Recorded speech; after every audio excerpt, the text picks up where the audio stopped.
c'est un moment où nous allons vraiment prier et implorer la grâce de Dieu autour d'un sujet que j'ai nommé avec Jésus dans sa position et dans sa volonté.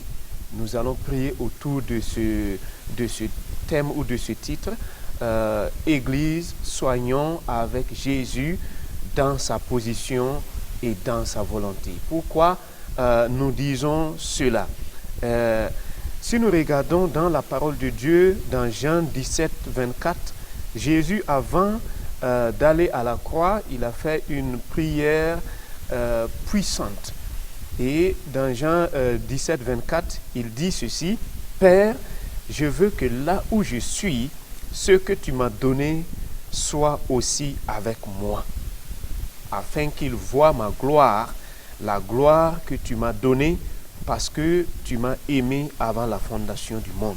Voici une prière vraiment que Jésus a faite, et nous savons que tout ce que Jésus a demandé dans sa prière est exaucé, et nous voyons cela.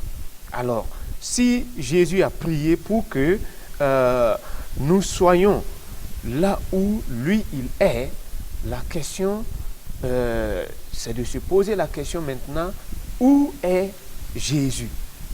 Et nous voyons donc clairement que dans Éphésiens chapitre 2, le verset 5, là-bas il nous est dit clairement que nous voyons la preuve que la prière de Jésus a été pleinement exaucée. Parce que là où Jésus se trouve, étant devenu Seigneur et Christ, alors il a fait que l'Église que nous sommes, nous soyons avec lui dans cette position-là. Voilà pourquoi nous avons intitulé ce temps-là avec Jésus dans sa position et dans sa volonté.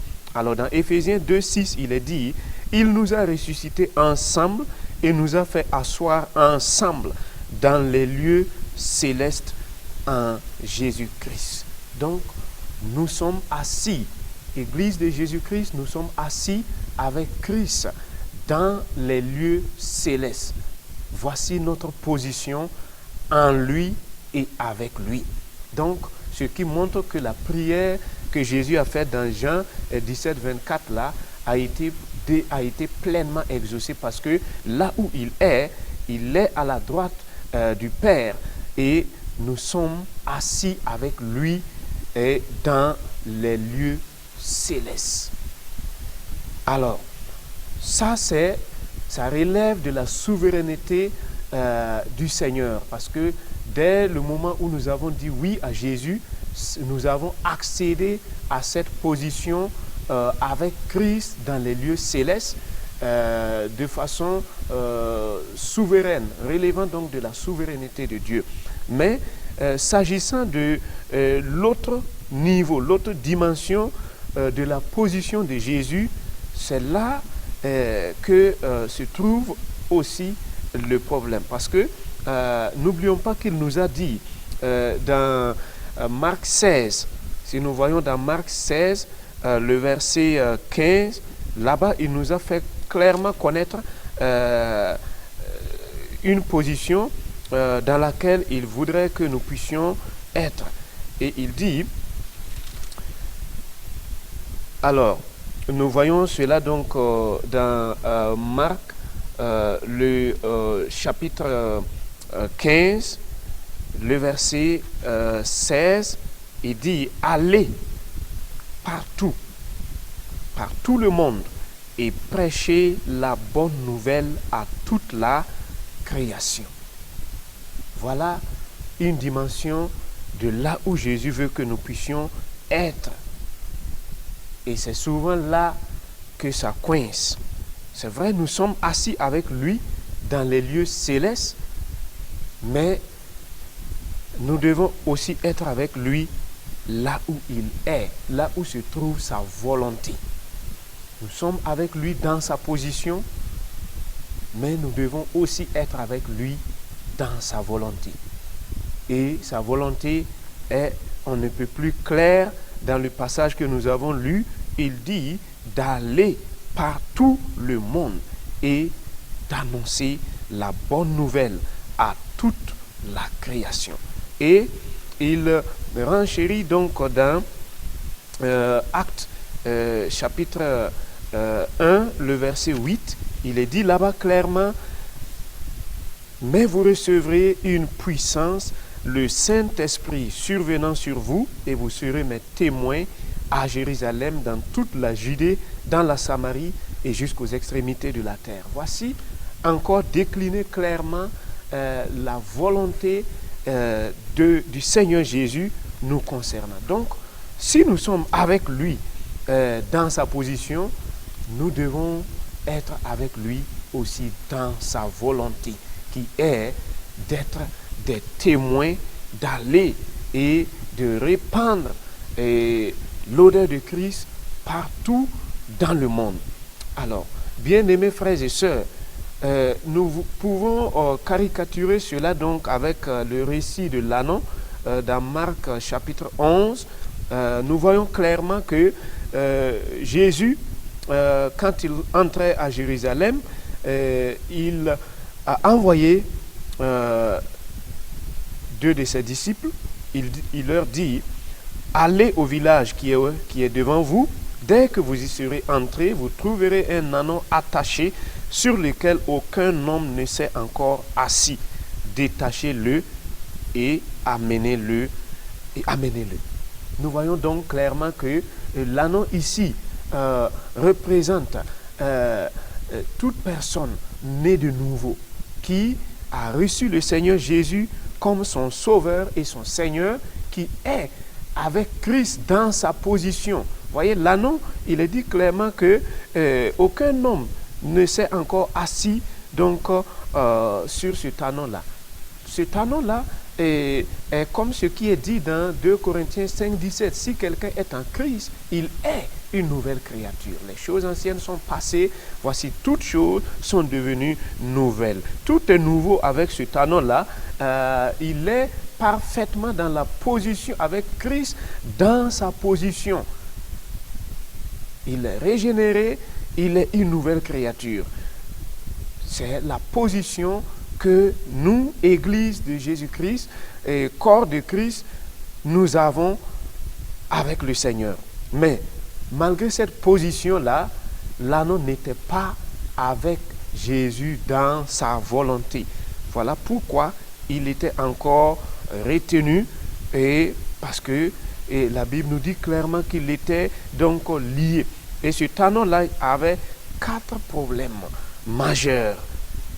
Au verset 4, il dit, les disciples étant allés, trouvèrent l'anneau attaché dehors, près d'une porte, au contour du chemin, et ils le détachèrent. Voyez, il y avait 4 problèmes. Cet anneau-là, qui était dans une position bien, malheureusement n'était pas dans la volonté de Jésus, parce qu'il n'était pas avec Jésus dans sa volonté. Jésus avait besoin de lui pour être révélé à Jérusalem. Mais cet anneau était loin de la volonté de Jésus, bien qu'il soit dans une position vraiment confortable. C'est la même chose, Église de Jésus-Christ. Nous sommes avec Christ dans sa position, assis avec lui dans les lieux célestes, mais quant à sa volonté, parfois nous sommes en déphasage avec sa volonté, qui est de le révéler, de le manifester, de manifester son règne, sa puissance et sa gloire dans nos vies, dans nos familles, dans nos nations. Parfois, nous sommes en déphasage avec cela. Et nous voyons donc que cet anneau-là, étant en déphasage avec la volonté de Jésus, alors il était attaché, il était dans des liens, il était dehors, ça veut dire en dehors de sa destinée, il était près d'une porte, et quand on le sait bien, quand la Bible parle de porte, ce sont des pouvoirs. Ce anneau-là était pris en otage par des portes, par des pouvoirs qui le contrôlaient. Voilà pourquoi Jésus a dit, et si quelqu'un vous dit, pourquoi faites-vous cela? Ça veut dire qu'il y avait des gardiens de l'anneau, des esprits qui contrôlaient la destinée de l'anneau. Alors, et encore, on dit qu'il était au contour du chemin. Nous savons bien que Jésus a dit, je suis le chemin, la vérité, la vie. L'anneau était non pas dans le chemin, mais au contour du chemin.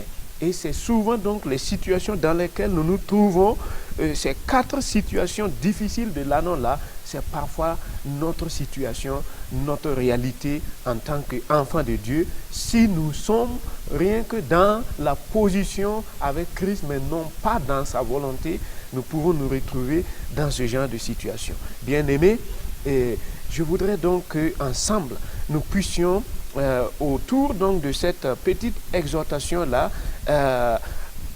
demander la grâce de Dieu pour manifester et nous ramener nous-mêmes dans la volonté de Jésus, dans ce qui a été clairement décliné pour pouvoir donc le révéler et le manifester. Voilà pourquoi nous allons commencer par rendre grâce à Dieu pour la position dans laquelle nous sommes avec Christ. Nous avons été ressuscités ensemble avec lui et nous avons été positionnés avec lui. Nous sommes assis avec lui dans les lieux célestes. Les lieux célestes, ce n'est pas le paradis, c'est une position de domination. Et dans Éphésiens 1, 21, nous sommes clairement, cela nous montre clairement donc la position dans laquelle nous sommes. Il est dit au-dessus de toute domination, de toute autorité, de toute dignité, de toute puissance, etc., etc. Telle est notre position. Nous rendons grâce à Dieu pour cette grande position que nous avons en Christ. Père, nous bénissons ton nom. Merci pour ta grâce. Merci pour cette position privilégiée que nous avons avec toi. Nous sommes assis avec Christ dans les lieux célestes. Oui, au-dessus, oui, de Satan et de toute la puissance, oui, de l'ennemi. Nous sommes assis avec toi. Nous te rendons grâce. Merci pour cette position que tu nous as donnée. Ce n'est pas un mérite, c'est une grâce que nous avons, oui, d'être assis avec toi, oui, dans cette position de domination, au-dessus de toute domination, de toute autorité, de toute puissance, de toute dignité, de tout nom qui se peut nommer, non seulement dans le siècle présent, mais encore dans le siècle à venir. Nous bénissons ton nom, sois loué, sois exalté au nom puissant de Christ Jésus. Amen. Nous allons rendre grâce à Dieu parce que même si aujourd'hui nous sentons que nous ne sommes pas avec Christ dans sa volonté, parce que nous avons dit que nous sommes en Christ dans sa position, nous sommes avec lui dans sa position, ça relève de la volonté souveraine de Dieu. Quant à être avec lui dans sa volonté, cela relève de nous-mêmes, notre volonté de faire ce qu'il nous a commandé de faire. Voilà pourquoi nous allons lui rendre grâce, parce que la prière qu'il a faite pour nous, d'être avec lui là où il sera, cette prière-là est exaucée. Donc déjà nous lui rendons grâce pour le fait que nous nous voyons aussi dans sa volonté qui est d'être des témoins, de répandre, oui, l'odeur de sa connaissance partout. Rendons-lui grâce pour cela. Père, nous te rendons grâce, nous bénissons ton nom. Oui, même si nous savons que aujourd'hui nous pouvons être, nous ne sommes pas parfaitement avec toi dans ta volonté. Oui, nous savons tout de même que la prière que tu as faite pour nous a été pleinement exaucée. Voilà pourquoi nous te bénissons, nous te rendons grâce. Merci pour cette prière déjà exaucée en notre faveur, exaucée pour l'Église, exaucée, oui, pour ton corps. Oui, parce que nous savons que sur la base de cette prière-là, chacun de nous, en tant qu'Église, en tant que ton corps, nous pouvons et nous allons nous retrouver avec toi dans ta volonté concernant le témoignage, concernant le salut des âmes. Que ton nom soit béni au nom de Christ Jésus. Amen. Amen. Bien-aimés frères et sœurs, nous continuons dans la prière et nous allons cette fois-ci prier parce que nous savons que chacun de nous, partout où nous sommes, en tant que corps de Christ, en tant qu'Église, nous devons nous positionner. Et si nous prenons déjà cette résolution dans notre cœur de nous retrouver, d'aller, c'est parce que l'anneau a été aussi à collaborer, l'anneau a été docile, qu'il a pu être détaché pour aller dans la volonté de Jésus, aller là où il devait pouvoir révéler Christ. Et je sais que chacun de nous veut vraiment être dans la volonté de Dieu, être avec Christ dans sa volonté. Voilà pourquoi aucun lien ne peut encore nous retenir. Voilà pourquoi dans Ésaïe 52, le verset, Ésaïe 52, le verset 2, il est dit clairement dans ce passage: secoue ta poussière, lève-toi, mets-toi sur ton séant, Jérusalem, détache les liens de ton cou, captive fille de Sion. Alléluia. Fille de Sion, il parle de l'Église. Ah, on peut être dans le corps, membre du corps, mais toujours être dans des liens, comme ce talon-là. Parce que justement, nous ne sommes pas en train de faire ce que le Seigneur veut que nous fassions. Voilà pourquoi les liens continuent de résister. Et comme nous sommes engagés maintenant dans notre cœur à être avec Christ dans sa volonté, qui est donc de le révéler, de le manifester et d'être vraiment des témoins de sa gloire, nous allons commander que tout lien de nos vies tombe au nom de Christ Jésus. Ô Père de grâce, oui, nous savons que dans notre cœur, oui, une résolution est née, qui est que, oui, nous voulons être maintenant avec toi dans ta volonté. Nous sommes déjà avec toi dans ta position, au-dessus, dans les lieux célestes.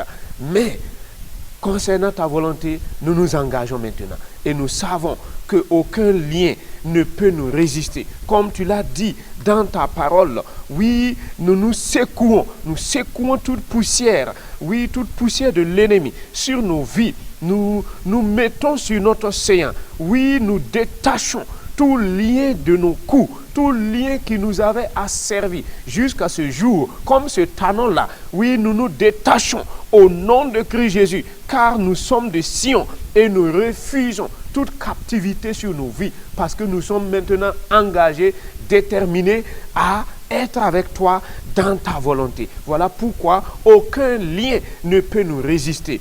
Parce que, comme tu as dit de l'anneau, si quelqu'un dit, pourquoi vous voulez détacher l'anneau, dites-lui, le Seigneur en a besoin. Et tu as besoin de nous dans ta volonté. Et nous sommes prêts, engagés et déterminés. Oui, voilà pourquoi aucun lien ne peut résister encore au nom de Christ Jésus. Tous les liens démoniaques, les liens maléfiques sont détruits, tombent, les chaînes sont brisées sur nos vies au nom puissant de Christ Jésus. Amen, amen.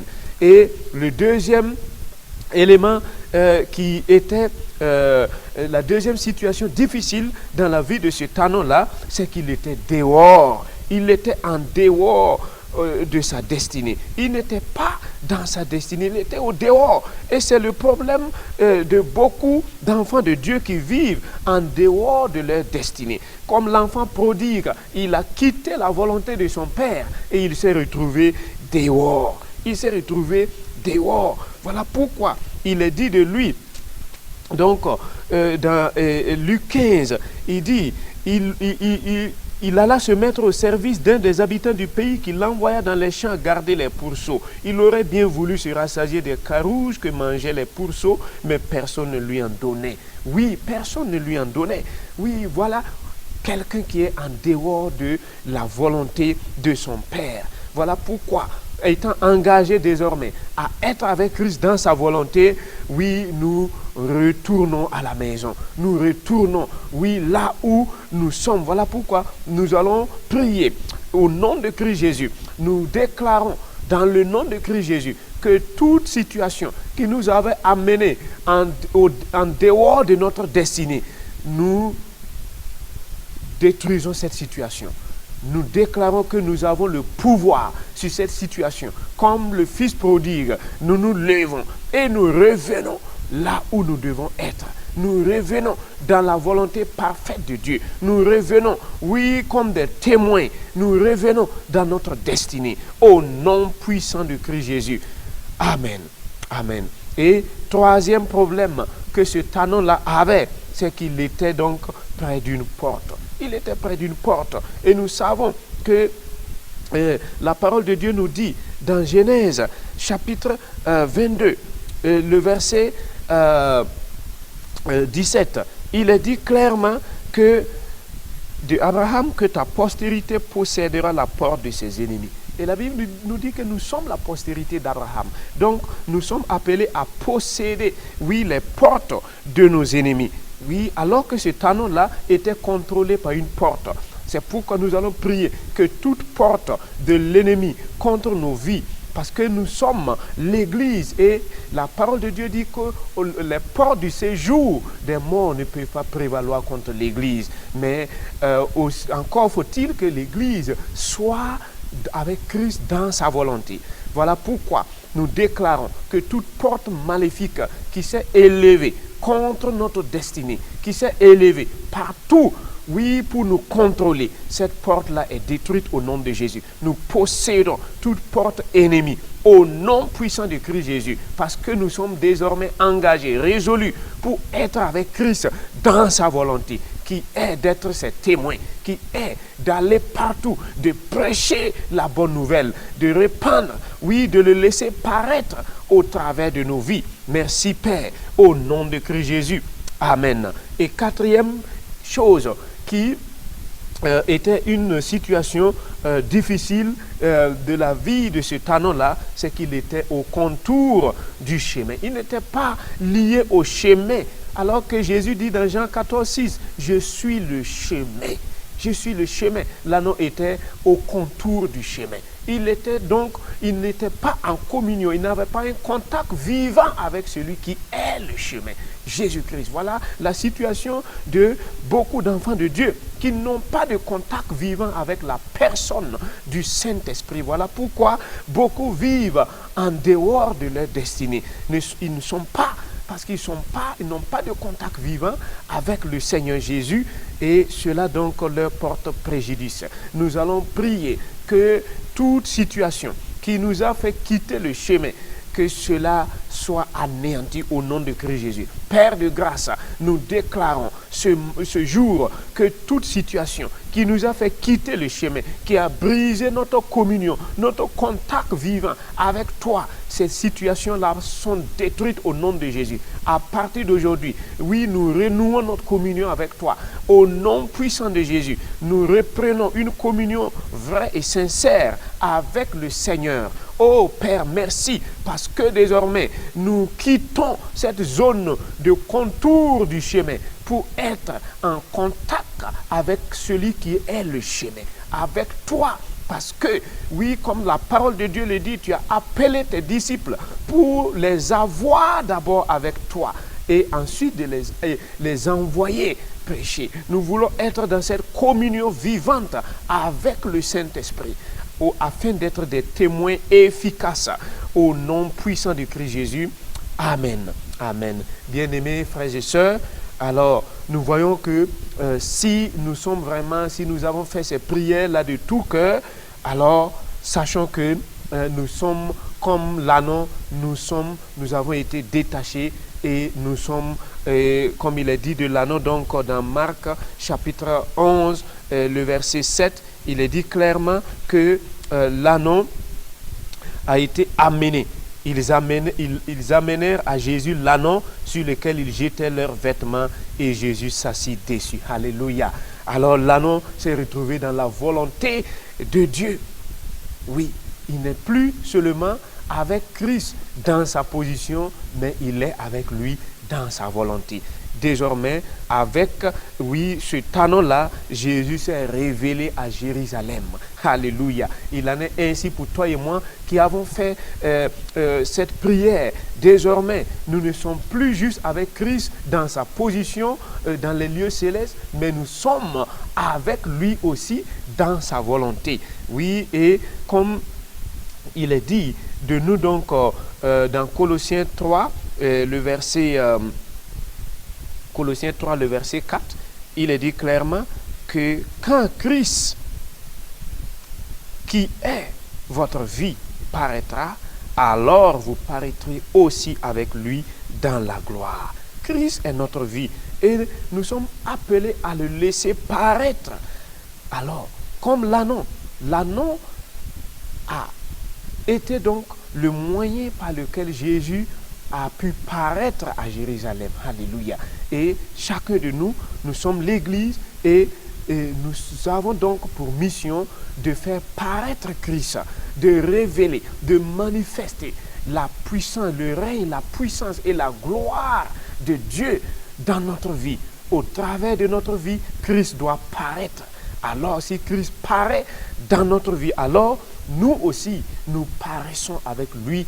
Nous devenons ainsi participants de cette gloire-là. C'est pourquoi élevons nos voix et rendons grâce à Dieu, parce que désormais, nous sommes participants de la gloire de Christ. Nous sommes des moyens, nous sommes des associés, nous sommes des partenaires, des collaborateurs pour manifester, révéler, oui, la sagesse infiniment variée de Dieu au monde entier. Oh Père, merci. Merci pour ta grâce, parce que nous savons désormais que nous ne sommes plus seulement avec Christ dans sa position dans les lieux célestes, mais nous sommes aussi avec lui, oui, dans sa volonté. Désormais, Christ qui est notre vie, nous le laissons paraître. Nous le laissons paraître.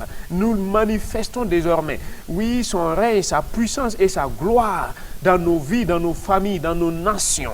Au nom de Christ Jésus, désormais, nous sommes des gens qui révèlent Christ, qui répandent l'odeur de sa connaissance. Père, sois béni au nom puissant de Jésus. Amen.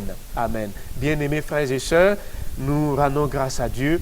Merci d'avoir pris de votre précieux temps pour prier avec nous, pour partager ces moments. Je prie que la grâce de Dieu se multiplie dans chacune de vos vies, que sa paix repose sur vos vies et que nos nations soient pacifiées au nom puissant de Christ Jésus. Amen. Demeurez bénis. Shalom, shalom, shalom. Merci.